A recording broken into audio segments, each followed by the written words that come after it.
Bueno, perfecto, entonces damos inicio. Buenas tardes a todos, gracias por la presencia y el interés en lo que estamos proponiendo. En nombre de la Comisión de Investigación y Desarrollo de la Federación Argentina de Karate Kobudo-Kinauense, en la cual nos integramos con el sensei Luis Vázquez, que es el presidente de la comisión. Y este nuevo evento con respecto a karate y la educación, en la cual lo que intentamos es acercar experiencias y quizás algunos proyectos funcionando de lo que es karate dentro de la educación, en algunos casos, en algunos países formal y en otros no formal, en la mayoría, y tratar de seguir como un ejemplo. El karate nace de la mano del TOSU dentro de los colegios como sistema educativo, en Okinawa en 1908 hasta su fallecimiento en 1915. Karate siempre fue reconocido como un sistema educativo, y lo que queremos con estos ejemplos que hoy van a escuchar y los disertantes que van a hablar es seguir este camino de que karate es una herramienta de transformación social, como dice Sensei Humberto de Brasil, y es una herramienta educativa. Así que buenas tardes a todos, muy agradecido por la presencia y por el apoyo que nos dan a estos proyectos. Sensei Botero, su palabra. Buenas tardes a todos. Como lo dijo el maestro Maroli, es un trabajo conjunto entre la Federación Argentina de Kobudo y Karate Okinawense, Latinoamérica Karate en Casa, la revista Mokusó de Argentina y el Instituto de Karate Tradicional de Uruguay. Hemos hecho posible reunir 4 grandes expositores. Le agradecemos a todos ustedes a este encuentro no solo latinoamericano, sino panamericano. Tenemos personas de España y tenemos un expositor de España. Bueno, es hora de arrancar. Nuestro primer expositor por Colombia, el sensei Alexander Rubio, es director del Instituto para la Investigación y Desarrollo Pedagógico IDEP, una institución del orden distrital, del primer orden distrital, bajo las órdenes de la alcaldesa de Bogotá. Es cinturón negro del Cóndor Karate y de la Federación Colombiana de Karate. Doctor en Educación Física y Ciencias del Deporte de la Universidad de Baja California en México.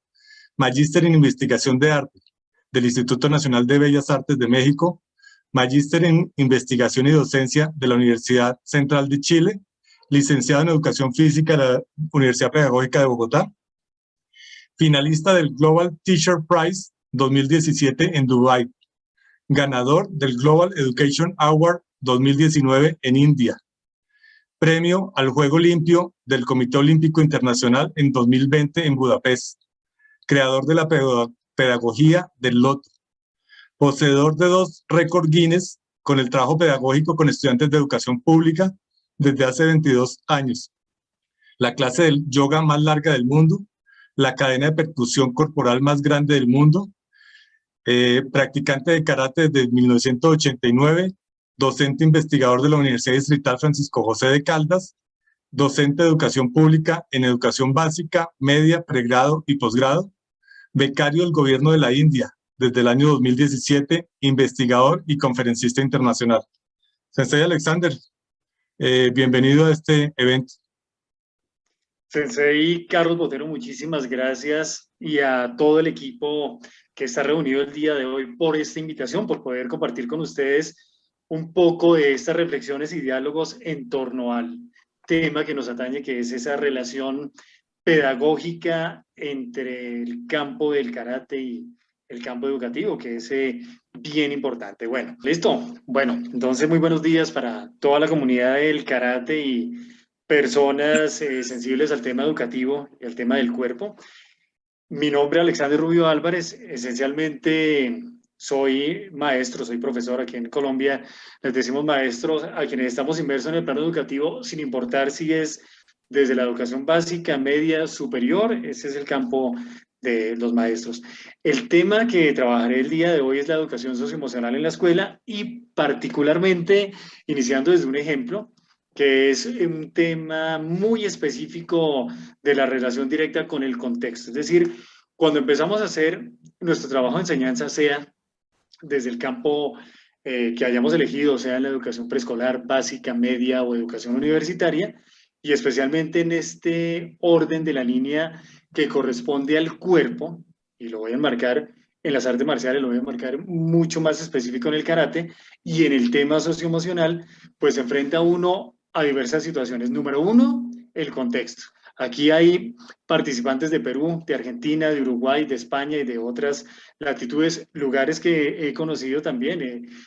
Si contextualizo esto en Lima, podría decir que más o menos es la zona de Gamarra. Si lo contextualizo en Buenos Aires, serían como ciertas zonas de confluencia donde hay ciertas problemáticas, pero es que no son tan marcadas como las tenemos acá en Bogotá. Aquí en Bogotá hay una zona particular que es Ciudad Bolívar, donde hay más de 200 asentamientos o lo que denominamos nosotros barrios, y donde hay diversas situaciones. Más o menos, en el contexto, ustedes saben que Colombia ha estado 50 años en guerra y diferentes grupos han generado desplazamiento de las poblaciones, y en Ciudad Bolívar es donde se han asentado este grupo de poblaciones. Hay problemas de droga, problemas de pandillas, problemas heredamos un poco problemáticas, por ejemplo, de barras bravas, pero aquí fueron adaptadas de una manera negativa. Entonces problemáticas de hinchas de diferentes equipos donde se agreden con violencia. Tenemos también situaciones de consumo de droga, situaciones de vulneración, de bastante afectación de lo que nosotros denominamos la ecología social, es decir, todo lo que vulnera la calidad de vida. Y en este caso, particularmente en esta zona, pues empecé a hacer el trabajo específicamente en un colegio ubicado en la zona central de Ciudad Bolívar, y allí pues me enfrenté a las situaciones que lastimosamente uno no debiera encontrarse, pero entre ellas llego a trabajar y me enfrento con la muerte violenta de uno de mis estudiantes. Es decir, imagínense ustedes que a uno de sus estudiantes lo agreden y lo asesinan. En mi caso,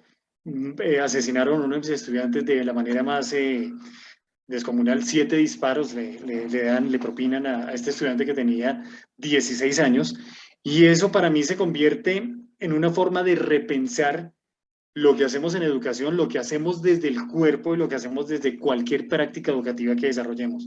Entonces, esencialmente, y enmarcando un poco el tema del karate dentro del ejercicio que hice de investigación, porque digamos que tejí una malla para saber dónde estaría contextualizado el karate.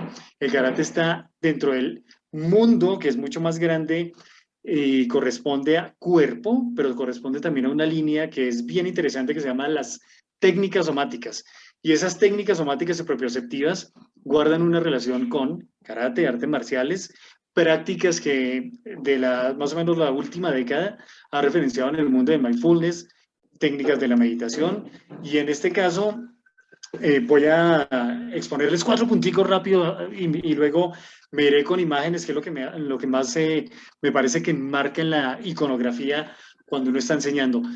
Los 4 elementos fundamentales que decidí trabajar desde las técnicas somáticas, y especialmente en el grupo de personas que eran mis estudiantes o que son mis estudiantes en la zona sur, es, número 1, la propiocepción. De pronto ustedes la conocen pedagógicamente como la percepción de sí y la relación con los demás, y también tiene un universo en el ámbito psicomotriz, pero esa propiocepción es muy importante cuando va a enseñar una práctica con el cuerpo. Lo segundo, los centros genético-emotivos, y me gusta muchísimo que la población que me está escuchando no se le van a hacer raros los nombres Hara, o Ki, o Chi, ¿sí? O centro emocional. Eso me encanta. Los centros emotivos son esos centros que están en el cuerpo, donde se percibe la energía, donde se mueve la energía, donde se proyecta, pero que tienen una explicación también incluso en lo fisiológico y en la física. Otro elemento, la memoria emotiva, el cerebro entérico. Eso es una teoría que se ha ganado 2 premios Nobel desde 1998, desde acá ya hay 2. Cuando estudié medicina, que fue una de las segundas carreras que exploré y en la que me formé, me enseñaron el cerebro y lo vi en anfiteatro, pero esta teoría es muy importante porque es funcional. Y funcional lo que dice es, cuando nosotros enseñamos y cuando nosotros vivimos, el cerebro que se activa es el de las terminaciones nerviosas que están justo en la zona abdominal o la zona entérica, y que son el centro de emociones. Es decir, cuando uno se emociona, cuando siente ansiedad o angustia, no la siente aquí mentalmente en la zona alta del encéfalo, sino que lo siente en el estómago o en la barriga. Por eso es habitual que le digan que sintió mariposas en el estómago. Eso me parece muy importante. Y otro elemento fundamental, que es el que pertenece al Dojo Kuno, los principios de vida, que tiene una relación epistemológica con la alteridad, la otredad y la empatía. Entonces, hay una base epistemológica que maneja todo esto. Ustedes ya conocen a Hichin Funakoshi, Jigoro Kano o a Ueshiba también, el uno fundador del karate que conocemos de Okinawa, quien lo organizó pedagógicamente, el otro quien trabajó el tema del Jiu-Jitsu, el Judo, y el otro que trabajó el tema del Aikido, pero que generaron algunos elementos y fundamentos pedagógicos bien importantes. Otros dos referentes son la neurociencia de las emociones. Me encanta el tema del cerebro entérico, con referentes como Noel Alicia, Megan Rossi, Marian Rojas, Martin Seligman y otros tantos, y epistemología del sur. Falsborda, Galeano, Dussel, Sousa, o sea, aquí estamos reunidos Argentina, Colombia, Brasil con estos referentes. Y bien, entonces, ¿qué trabajé en la escuela? ¿Qué decidí hacer? Decidí hacer un par de investigaciones, porque de hecho todos sabemos que cuando uno trabaja karate o cuando trabaja el cuerpo hay mejoras. Y uno lo sabe, uno es consciente de eso, pero no lo hemos medido cuantitativa o cualitativamente. Entonces, decidí hacer un ejercicio para mirar ese impacto en lo cualitativo y en lo cuantitativo. Entonces, decidí trabajar algunos elementos. Algo que se llama el engrama, y el engrama es cuando uno enseña karate, uno enseña ciertos preceptos motores que a nivel cerebral y en la corteza cerebral especialmente se denominan engrama. Unas acciones técnicas desde la meditación fundamentales. ¿Para qué? Para enseñar a regular todas esas emociones que tenemos, que están presentes en el día a día, pero que la escuela misma o la universidad misma no nos enseña qué hacer con ellas. Es decir, somos seres emotivos, tenemos que lidiar con las emociones, pero en la universidad o en la escuela no nos enseñan qué hacer con ellas. Y me parece clave porque el karate, las artes marciales y el mundo somático nos aportan esas herramientas. Entonces, lo trabajé desde secuencias asociadas con posturas, posiciones, elementos axiológicos, es decir, elementos de valores y elementos de regulación socioemocional. Ya les voy a contar brevemente esto. ¿Qué se hizo en lo motor? Pues técnicas muy sencillas, a través de posturas, ¿no? El Chase, el Mokutsou, el Dojo-kun, asanas básicos, esquemas asociativos, engramas.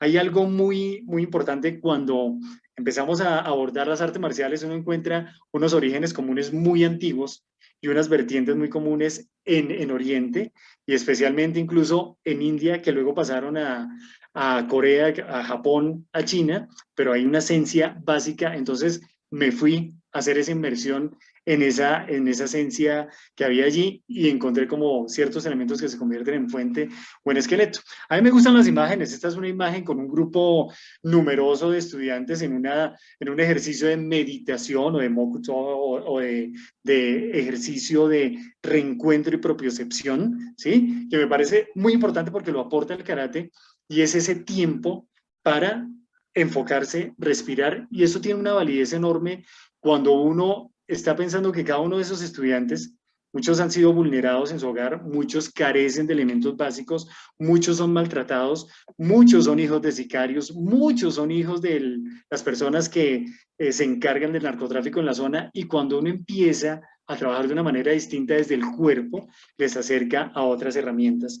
Estas acciones del engrama con los niños, el engrama hace referencia a esas acciones básicas o principios perceptivo-motores que se trabajan, por ejemplo, en la base, en el Uchubuke, Shuto, o en el ataque y la defensa, pero aquí los enmarcábamos en la acción del trabajo en colectivo. Aquí hay una foto también de niños de uno de los clubes en los que trabajamos con el sensei Camilo Mercado, que pertenece al Cóndor Club, y también un equipo muy bonito. Aquí hay una pequeña acción que es esa meditación inicial, pero que tiene esa relación con el trabajo de generar la propiocepción. Entonces, listo, hicimos 2 investigaciones, la primera con 40 estudiantes, haciéndoles el trabajo de estas técnicas durante 4 años.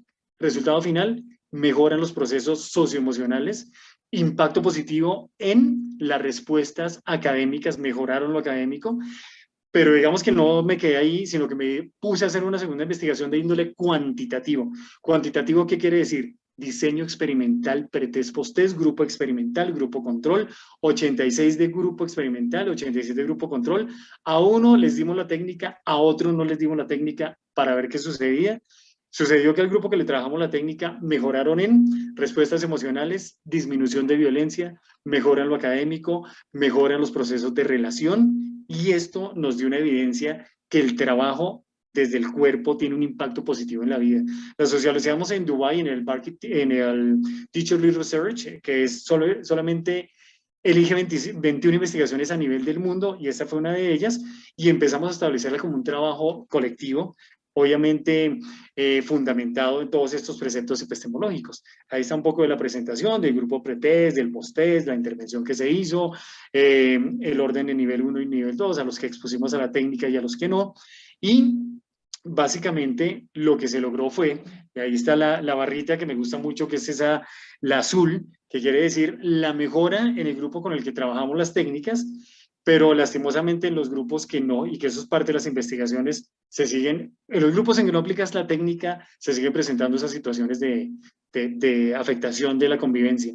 Pero esto nos dio una base para permitir un ejercicio mucho más grande. Entonces, involucramos a gran cantidad de comunidad. Cuando les digo gran cantidad de comunidad, es que los grupos mínimos con impacto a lo que llegamos fue a 1000. Pero luego tuvimos grupos grandísimos, tuvimos un impacto de 15.000 estudiantes, 25 colegios públicos de Bogotá. Hemos ido a 13 países a socializar este ejercicio, hemos estado en zonas de conflicto en Colombia, Urabá, Chocó, Santander, incluso en las zonas periféricas de sectores como Medellín, ¿sí? Zonas de las comunas. Hemos estado también creando materiales. Este es uno de los ejercicios de lo que se llama un engrama, una respiración, conectando toda la acción desde lo kinético, desde lo epistemológico, desde lo fundamental, aquí en un ejercicio de regulación socioemocional que se hace con elementos que ustedes conocen, ¿no? Elementos básicos de respiración, meditación, de el engrama o elementos básicos del kata, que en esta relación lo denominamos, como es mucho más genérico y amplio, mundo somático desde el engrama kinético, pero involucra todas esas acciones.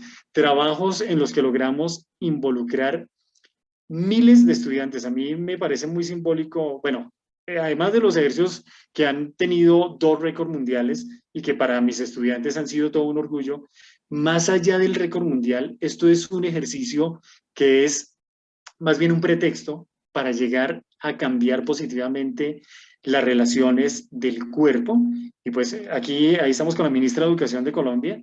Esta es la Plaza de Bolívar, la cual llenamos de estudiantes, 5.000 estudiantes. Fuimos a más de 15.000. Nos tocó solamente por cuestiones de logística llegar a 5.000 para moverlos a la plaza, porque no se podían mover todos los 15.000, porque esto es un presupuesto, digamos que grande. Entonces logramos movilizar 5.000 estudiantes que estuvieron en la Plaza Bolívar realizando acciones de cuerpo, acciones de respiración, acciones de meditación, acciones desde el soma, acciones desde lo que denominamos la base de la motricidad, pensándonos en esa acción del karate con esa implicación de transformación. Aquí está la ministra de Educación, mi equipo de trabajo. Este trabajo ha sido reconocido a nivel nacional. Aquí estamos con el presidente de Colombia, donde fuimos a contarle la importancia del trabajo del cuerpo en la escuela. Es decir, este trabajo no puede quedarse solamente en pequeños ejercicios, sino que tiene que ser socializado y globalizado. Aquí algunos ejercicios que hicimos en India, este ejercicio en plena pandemia, nos fuimos a escenarios conflictivos de la ciudad. Fuimos al Bronx, que es uno de los sitios que de pronto ustedes han escuchado a nivel internacional, que era donde había los mayores expendios de droga, donde lastimosamente, y parecería inverosímil, se desaparecían personas que luego picaban y se las daban a perros o a otra serie de animales de zoológico que tenían allí y que pues generaban un panorama bastante apocalíptico en nuestra ciudad. Entonces nos fuimos allí a trabajar con gente de la comunidad, a hacer acciones de resiliencia, acciones de paz, acciones de cuerpo, desde todo este mundo que nosotros amamos y que tiene el eje de las artes marciales. Yo a mis estudiantes y a estos grupos siempre les hablo y les digo, recordando esos preceptos, ¿no? En busca de la perfección del carácter. Ese es el principio axiológico.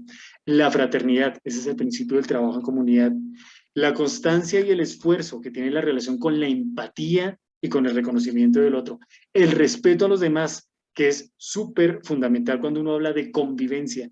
Y frenar el comportamiento violento, que es el tema de regulación socioemocional que hemos hecho desde el cuerpo. Ha sido un trabajo dispendioso, ha sido un trabajo largo, nos implicó, incluso normalmente cuando te llegan 10, 20, 30 alumnos a un dojo y tú les enseñas a meditar o a hacer la parte inicial de la clase, que es toda la acción del Mokutsu, es muy sencillo porque ellos se meten en esa labor, pero ustedes imagínense esto en un colegio público o en una zona de vulneración donde si cierran los ojos es posible que te roben o roben a los demás. Entonces logramos hacer un cambio enorme, que se sintieran escenarios de confianza, que se sintieran escenarios de tranquilidad, que se sintieran escenarios de convivencia y poco a poco fuimos integrándolos hasta generar un trabajo colectivo enorme. De aquí me parecen dos elementos fundamentales para dejar en la charla, que son, uno, todas estas acciones que uno hace desde el cuerpo, desde el karate, desde ese mundo somático, suponen pensar divergente, romper el molde.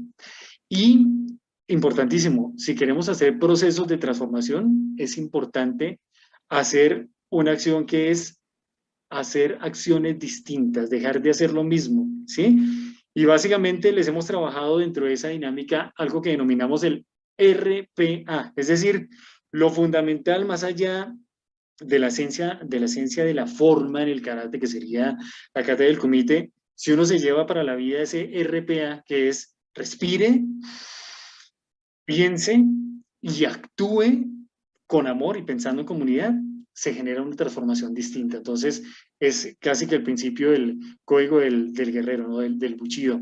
Y los dejaría con esa imagen que me parece muy importante, que es el trabajo en colectivo de los estudiantes. Con esta cerraría y bueno, hay mucho más para contar. A veces me doy 2 o 3 horas de conferencia, pero aquí resumido es como enamorarles del trabajo que estamos haciendo y felicitarles porque con cada acción que están haciendo ustedes en sus escenarios, en sus dojos y con sus comunidades, estamos construyendo una transformación colectiva del mundo y de la vida desde el karate y desde el cuerpo. Muchísimas gracias por la invitación, senseis, y a todos y todas quienes están unidos en esta transmisión. Alex, gracias por compartir. Muchos ya lo habíamos escuchado y cada vez que lo escuchamos usted nos sorprende con nuevos datos, nuevas herramientas para trabajar. Sensei Luis Vázquez, ¿tenías una pregunta? Sí, buenas tardes. Un gusto conocerlo, maestro Alexander Rubio Álvarez.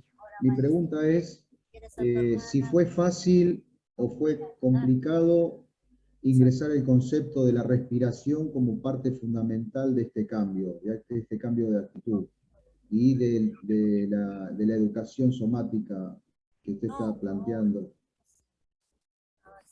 Sensei Luis Vázquez, inicialmente creo que me apoyé en 2 elementos fundamentales. Uno, tener la comprensión fisiológica, epistemológica y digamos que saber la implicación que tiene en lo emocional y hacerlo directamente con las cabezas. Es decir, lo primero que hice fue hablar con mis estudiantes y convencerlos de lo importante que es respirar, explicándoles de una manera sencilla. Cuando uno respira superior, en esta zona superior, produce mucha adrenalina y lo carga más, porque está con el arquicerebelo. Cuando respiras en la zona media o en la zona baja, en el jara, liberas dopamina. Entonces, tu regulación emocional va a ser distinta. Y me puse directamente con directivos, con los papás, con las familias, e incluso yo he tenido oportunidad de poner a respirar al presidente de la República y a otros tantos presidentes y ministros, porque cuando ellos comprenden lo que uno les dice desde la práctica, las puertas se abren. Si no, se vuelven lo que llamamos discursos muertos, es decir, a uno le dicen que el cuerpo es importante, pero si no lo vivencias, no abre las puertas para ello. Entonces, inicialmente, esas dificultades yo las convertí en transformación. Primero los dialogaba, les hacía taller y luego ya me abrían las puertas, pero creo que si se lo hubieran preguntado a otra persona les hubiera dicho que es muy difícil, pero no, para mí esas dificultades se me convirtieron en retos, en transformaciones, y de hecho hasta publicamos, ya en este momento tenemos una serie de libros publicados, de talleres, de videos, y nos hemos vuelto referentes en ese plano a nivel de Colombia, a nivel de Latinoamérica, incluso, pues, podríamos decirlo, sin ser pretenciosos a nivel internacional. Sensei. Muchas gracias, Sensei Luis Vázquez, por la pregunta. Gracias Alex, gracias todos. El Sensei Alexander Rubio lo encuentran por Google, encuentran en redes. Cualquier pregunta, cualquier aclaración, cualquier intercambio, invitación que le quieran hacer a Argentina, está dispuesto. Ok,